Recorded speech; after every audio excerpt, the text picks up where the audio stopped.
Welcome to the State of the Union from Brussels. Over 5 years, the European Parliament shaped much of the legislation with a direct impact on the lives of 450 million Europeans. And I would even say that many millions from outside the EU, because the measures also affect political, economic and cultural relations with other countries.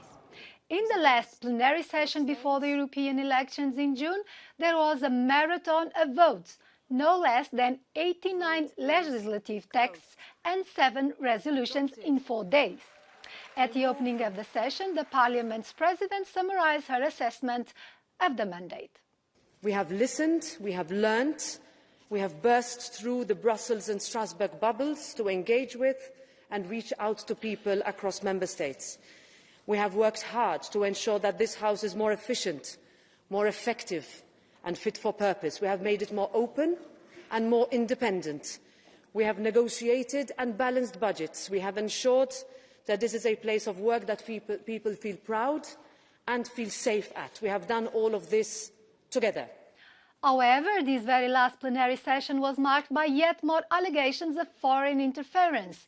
I remind you that at the end of 2022, the so-called Qatar gate broke out, with corruption allegations involving some MEPs and payments from the governments of Qatar and also Morocco and Mauritania. Following this, Russiagate emerged in March, the case in which parliamentarians are suspected of having received money from an entity with links to the Russian government to disseminate anti-European propaganda.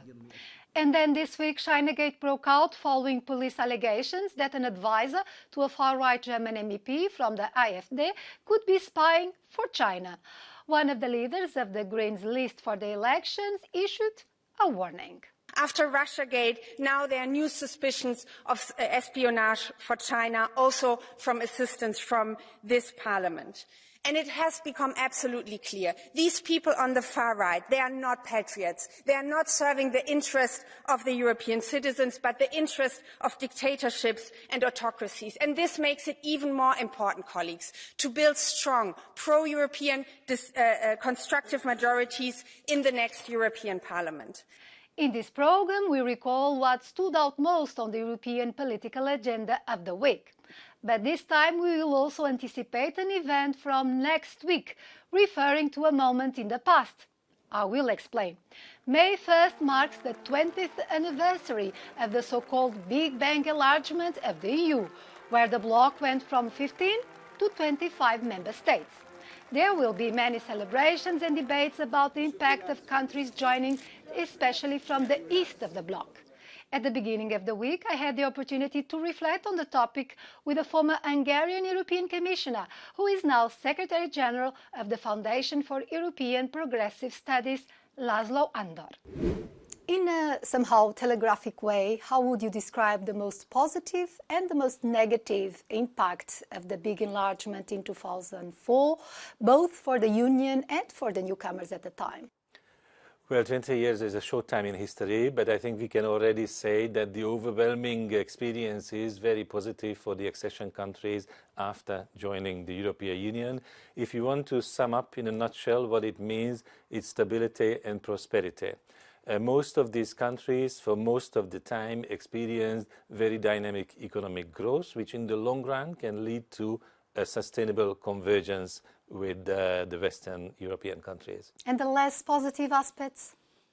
Yes, this also came with some imbalances, right? So we talk about imbalances when capital flows, labor flows are not really balancing out each other.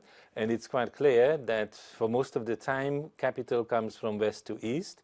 And it results in a feeling that the locals are not entirely in charge of their own economy, because many decisions are taken by transnational companies or locations elsewhere in Europe or elsewhere in the world. At the same time, the labor flows are also very, very interesting, because the East Central European countries have lost a large part of their workforce. In many cases 5–6%. So that's an important lesson. But what other reforms should the European Union do in order to accommodate more countries that want to be part of the Union? Well, indeed, the future of cohesion policy is an absolutely important topic. and we need to draw lessons from the past experience and prepare these policies for the future at the same time. We can discuss the effectiveness of cohesion, to what extent the local players, the national players, can really take advantage of these EU financial instruments. But in terms of the volume, there is also a need for reflection, because if more countries join in the next, let's say, 10 years, then the Western Balkans or Eastern Europe will require more resources. How realistic it is that Ukraine, now at war, will one day become member of the European Union and other countries in that region? It might be true that in 2013, the association, not a membership, but just an association, was already seen as controversial. But now Ukraine is an associated country. Together with Moldova, they are a candidate country. So this needs to be taken seriously.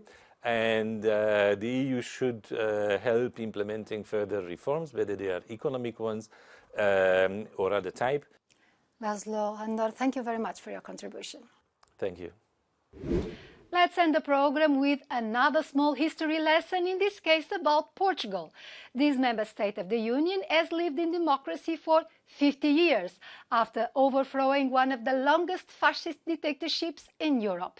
On April 25th, what became known as the Carnation Revolution is celebrated because a flower seller offered them to soldiers. In addition to the traditional military parades and political speech, the celebration is also marked by several cultural events. The military coup was practically violence-free, with the death of 4 civilians. The slogan that is still repeated today is "Long live freedom." This concludes our edition. Thank you for watching.